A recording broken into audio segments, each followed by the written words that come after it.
मध्य प्रदेश से ही जहां तीसरी राज्यसभा सीट को लेकर सियासी घमासान पूरी तरह से तेज हो चुका।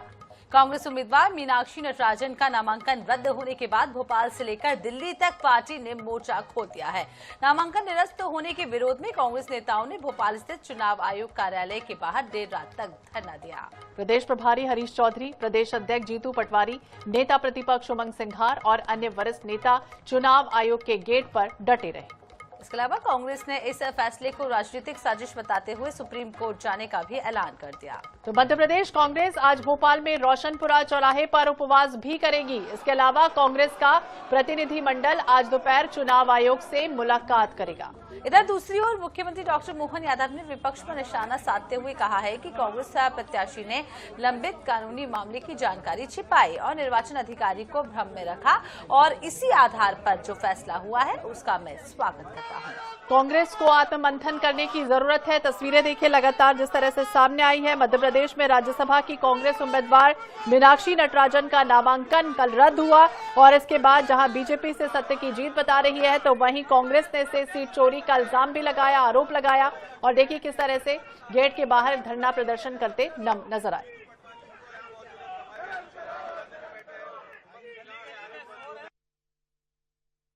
देखिए चुनाव आयोग में ताला लगा है, कोई नहीं है। भारतीय जनता पार्टी के लिए किस प्रकार से चुनाव आयोग बात नहीं करना चाहता। मुख्य चुनाव आयोग को संज्ञान लेना चाहिए कि निर्वाचन आयोग को यहाँ पर जिस पर रिटर्निंग ऑफिसर ने जिस प्रकार से कृत किया है इस पर विचार करे तत्काल, जो कि सुप्रीम कोर्ट से ऊपर हो गया रिटर्निंग ऑफिसर। क्या चुनाव आयोग से ऊपर हो गया रिटर्निंग ऑफिसर? इतना इस लोकतंत्र की सीधे सीधे हत्या है। इसके लिए हम लोग यहाँ धरने में बैठे कि ज्ञापन ले वो विचार करे। ये भारत निर्वाचन आयोग ने देश के लोकतंत्र के हत्या करने का पूरा षड्यंत्र रच लिया। निर्वाचन आयोग नाम की कोई चिड़िया बची नहीं है, वो केवल भारतीय जनता पार्टी का अंग बचा है। आज जिस तरीके से मध्य प्रदेश में घटनाक्रम घटा, एक महिला के लिए बड़ी बड़ी बातें देश ने सुनी, महिला आरक्षण की बातें, उसी महिला का निर्वाचन का नामांकन रद्द करना बिना काम से नियमों के खिलाफ, ये अपने आप में पाप नहीं महापाप है और इसकी सजा निर्वाचन आयोग की अब देश की जनता देगी। ये लड़ाई शुरू हो गई है। इस देश के लोकतंत्र को बचाने की लड़ाई की शुरुआत मध्य प्रदेश के इस एपिक सेंटर से हुई है, भोपाल से। मैं मानता हूं ये निर्णायक लड़ाई लड़ी जाएगी और इस लड़ाई का शंखनाद हो चुका है। मेनली बिकॉज किसी को कोर्ट नोटिस भेज देती है mechanically is not a case. बिना किसी केस के, बिना किसी प्रकरण के एक ऐसा अनहोनी स्थिति बना दी है रिटर्निंग ऑफिसर भोपाल ने या विधानसभा ने कि एक नेशनल पार्टी के जीते हुए कैंडिडेट को हरा दिया। ये बहुत ही दुखद है। ये प्रजातंत्र की हत्या है और हमको पता है कि इसके अगेंस्ट चुनाव याचिका लगाई जाती है। बट स्पेशल सर्कमस्टेंसेस में मैं अपनी पार्टी को एडवाइस करूंगा कि हमको सुप्रीम कोर्ट जाना चाहिए, इनको बेनकाब करना चाहिए, इनको एक्सपोज करना चाहिए, क्योंकि अगर प्रजातंत्र में इस प्रकार से नॉमिनेशंस का रिजेक्शन का सिलसिला चलता रहा तो इस देश में कोई प्रजातंत्र नहीं रह जाएगा। ये एक प्रकार से प्रजातंत्र का, डेमोक्रेसी का अंत है। अपने प्रत्याशी का नाम निर्देशन पत्र में शपथ पत्र के साथ, जबकि वो प्रकरण उनके संज्ञान में भी था और प्रकरण के उस होने की जानकारी आज जब चुनाव अधिकारी ने बहस में उनके सामने रखी तब भी उन्हें एक्सेप्ट किया। और ऐसे में अब कांग्रेस को आत्ममंथन करना चाहिए कि अपने प्रत्याशियों के ऐसे आपराधिक अगर रिकॉर्ड है तो वो क्यों करके सामने नहीं लाते। मुझे तो लगता कांग्रेस को हार का डर था।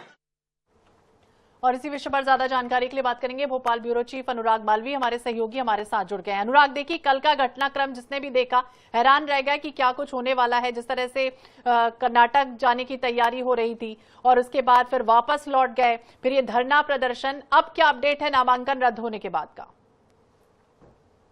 निश्चित रूप से देखिए, अगर इस अपडेट की बात करें तो बहुत महत्वपूर्ण बात यह है कि अब कांग्रेस पब्लिक मूवमेंट इसको लेकर बनाने की कोशिश है।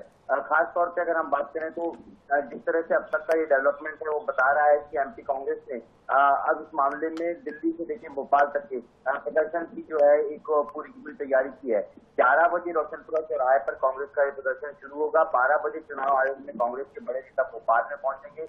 12 बजे ही सीईसी यानी चीफ इलेक्शन कमीशन के दफ्तर से कई सारे बड़े चेहरे कांग्रेस के नजर आएंगे, चाहे वो जयराम रमेश वेणुगोपाल हो। इन तमाम नेताओं को दोनों जगह पर समय मिला है। राजधानी भोपाल में जीतू पटवारी उमंग सिंघार पहुंचेंगे तो दिल्ली में वेणुगोपाल और जयराम रमेश पहुंचेंगे। इसके अलावा कांग्रेस अलग अलग जगहों पर धरना देगी। रोशनपुरा चौराहे पर 6 घंटे का जो है कांग्रेस ने उपवास भी रखा है, 11 बजे से 5 बजे तक के। तो पूरी तरह से अब जो है इसको एक पब्लिक मूवमेंट बनाने की तैयारी है। इसके अलावा विवेक तनखा ने बात की है कांग्रेस हाईकमान से कि इस पूरे मामले में जो है आज पिटीशन दाखिल करने के लिए सुप्रीम कोर्ट जाए। तो हो सकता है कि आज सुप्रीम कोर्ट भी जो है कांग्रेस इस मामले में याचिका दायर कर सकती है। जी अनुराग जी, ये भी समझेंगे कि कांग्रेस तो अपना पुरजोर कोशिश कर रही है, विरोध प्रदर्शन कर रही है, लेकिन बीजेपी से सत्य की जीत ही बोल रही है। तो किस तरीके से इसे समझा जाएगा? क्या और कोई विकल्प बचता है अब कांग्रेस के पास?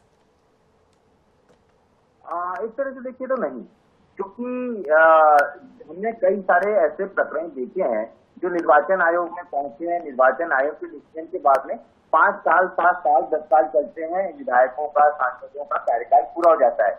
यहाँ तो रिजेक्शन ऑफ नॉमिनेशन है, मतलब इस मामले में संभावनाएं बहुत कम है। हाईकोर्ट सुन सकता है, याचिका स्वीकार भी कर सकता है, हियरिंग शुरू हो जाएगी, लेकिन मीनाक्षी नटराजन सांसद बन पाएगी इसमें अब कोई गुंजाइश नजर नहीं आती, क्योंकि जब तक हियरिंग शुरू होगी, डिसीजन आएंगे, तब तक के नॉमिनेशन और तमाम प्रक्रिया पूरी हो चुकी होगी और महज केवल गैर सांसद डिक्लेयर हो जाएंगे। तो मुझे लगता है कि परिणाम तो नहीं आएगा, लेकिन हाँ, पब्लिक में एक मैसेज देने की कोशिश कांग्रेस जरूर कर सकती है कि ये एक तरह की लोकतंत्र की हत्या है, महिलाओं के साथ अत्याचार है, इन तमाम चीजों को। बस इतना ही परिणाम जो है टेक्निकली संभव नजर आता है। जी। तो कुल मिलाकर कांग्रेस भी इस मुद्दे को पूरी तरीके से आगे विधानसभा चुनाव को जोड़ते हुए भुनाने की कोशिश जनता के बीच जरूर करेगी। बहुत बहुत शुक्रिया तमाम जानकारी देने के लिए अनुराग जी आपका। नामांकन रद्द होने का ये मामला है या फिर और आगे आने वाले समय में देखें कि क्या कुछ करने वाली है कांग्रेस, देखना दिलचस्प होगा। विपक्ष के आरोपों के मुताबिक अगर देखें तो लोकतांत्रिक प्रक्रिया की निष्पक्षता पर भी सवाल उठाने की कोशिश की जा रही है और जिस तरह की तस्वीरें सामने आई हैं धरना प्रदर्शन की, आज स्पष्ट होगा कि क्या कांग्रेस करने जा रही है।